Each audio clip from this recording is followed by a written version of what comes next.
This is not financial advice, not legal advice, for entertainment, educational purposes only, and anything I say is my opinion. Please don't make any financial decision based on anything I say in these videos. Listen, guys, XRP, Ripple, RLUSD, in my opinion, is the present and future of global finance. And anybody who tells you different is not giving you the whole picture. Okay? Look at what's going on with Ripple, RLUSD, and XRP all across the globe. And now, when you go to Singapore, Singapore has expanded the money payment license of Ripple, XRP, RLUSD in Singapore, which means that now they can send money, move money with RLUSD and XRP in Singapore. And the thing is this, if you know anything about Singapore, they are a very strict jurisdiction, when it comes to licenses, when it comes to new innovation. And the fact that Singapore has expanded the monetary license of Ripple to use RLUSD and XRP, it tells me that there are going to be more countries coming on board very, very soon.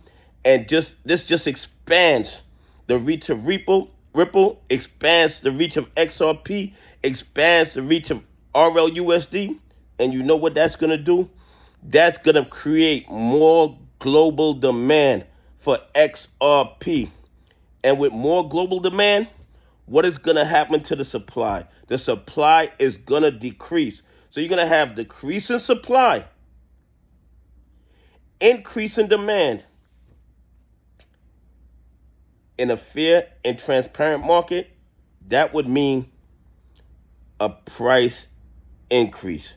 But because these bad actors work out of the United States of America, where our regulatory agencies and our law enforcement agencies tend to practice willful blindness to fraud and corruption, especially when it's done by the 1%ers, no matter how well XRP does on a global scale, no matter how high the demand gets, until the institutions, and this is just my opinion, until the institutions have bought up enough XRP to fulfill their greed, then they're going to let XRP run, okay? They're not thinking short term with XRP, and you could tell by what's going on in Singapore.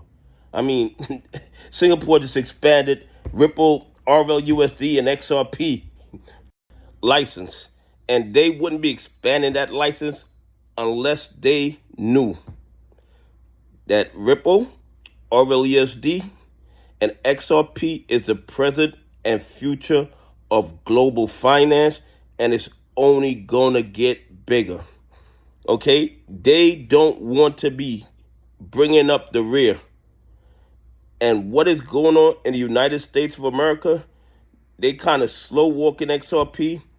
I hope when the Clarity Act is passed, a lot of this suppression of XRP stops, because we are going to end up bringing up the rear when it comes to tokenization of real world assets, when it comes to cross-border money transfers with XRP, because everybody else, every other country is putting XRP on the front line. The only country right now that is holding up XRP and stopping it from doing what it does, stopping it from expanding and growing the way it should, is the United States of America. And the reason they're able to do that is because our regulatory agencies and our law enforcement agencies sit on the sideline and practice willful blindness when fraud and corruption goes on in our markets, especially if the victims of that fraud and corruption is retail investors, pension funds, and institutions that follow the rules. Anyway, please leave some comments. Tell me what you think. Do you think that Singapore expanding the license for Ripple XRP and RLUSD in Singapore, it should be a major catalyst for the price of XRP. Anyway, have a great day. God bless, and I appreciate y'all on this journey with me.